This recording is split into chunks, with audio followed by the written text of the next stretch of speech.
আসসালামু আলাইকুম, সবাই কেমন আছেন? আশা করি ভালো আছেন।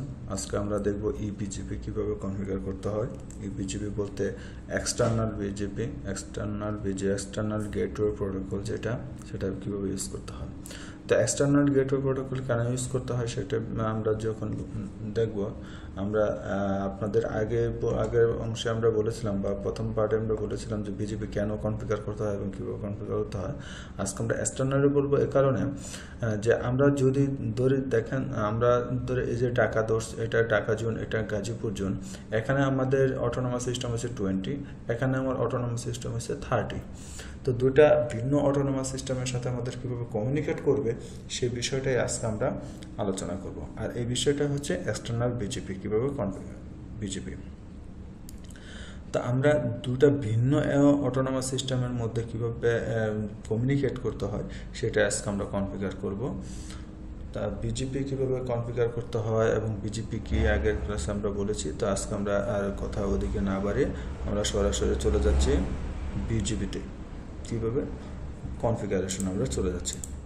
প্রথমে রাউটার 1-এ যাচ্ছি, টার্মিনাল রাউটার বিজিপি 20, এটা 20-তে আছে, আমরা 20-তে যাচ্ছি।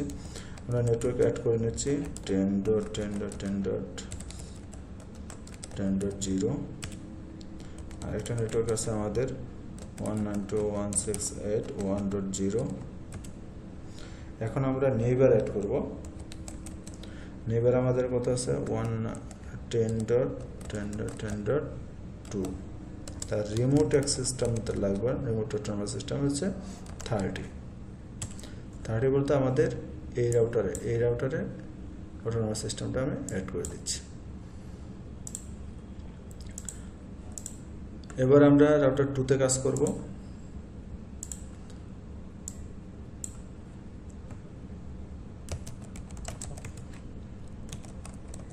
রাউটার বিজিপি 30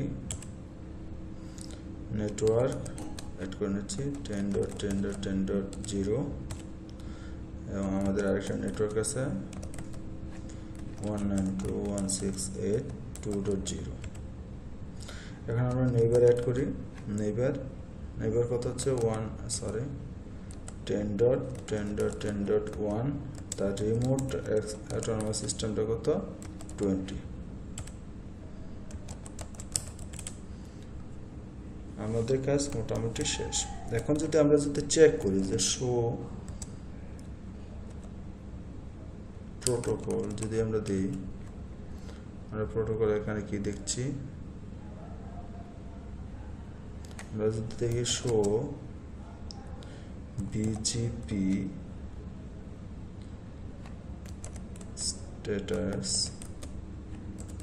শো বিজিপি দিলে আমরা কি আসছে, আমরা শো বিজিপি যখন দিচ্ছি তখন আমরা কি দেখতে পাচ্ছি যে আমাদের দুটা নেটওয়ার্ক আমরা পেয়ে গেছি। নেটওয়ার্ক 1 থেকে আমরা ইনফরমেশন পাইছি যেটা নেটওয়ার্ক 2 দিয়ে যাবে, 10.1 দিয়ে যাবে। যার অটোনমাস সিস্টেম হচ্ছে 20, তার একটা ওয়েট ভ্যালু হচ্ছে এটা, আমরা এটা দেখতে পাচ্ছি। তো আমরা যদি এখান থেকে যদি পিন করি, আমরা পিন করে যদি দেখি যে আমাদের এটা পাচ্ছি কিনা, আমরা ইনফরমেশনটা পাচ্ছি কিনা, পিন পাচ্ছি কিনা, আমরা যদি দেখি একটু চেক করি। হ্যাঁ, এই যে পিন আমরা পাচ্ছি, আমাদের পিন পাওয়া যাচ্ছে, ইজিলি আমরা পিন পেয়ে যাচ্ছি। তার মানে আমাদের ইবিজিপি কনফিগার করা কমপ্লিট হয়ে গেছে। তো মোটামুটি এ পর্যন্ত এইভাবেই আমাদের বিজিপি এবং ইবিজিপি কনফিগার করতে হয়। খুব সহজ, কঠিন কিছু না। বড় বড় নেটওয়ার্কের ক্ষেত্রে একই সিস্টেমে আমাদের নেটওয়ার্কগুলো কনফিগার করতে হয়। তো আজকে এ পর্যন্তই, ভালো থাকবেন। আশা করি আপনাদের উপকারে আসছে আমার ভিডিওগুলি। আমাদের ভিডিওগুলো বেশি বেশি করে শেয়ার করবেন, চ্যানেলটাকে সাবস্ক্রাইব করবেন এবং ভালো মন্দ কমেন্টসের মাধ্যমে অবশ্যই জানাবেন। তো সবাইকে থ্যাংক ইউ, আশা করি ভালো থাকবেন। খোদা হাফেজ।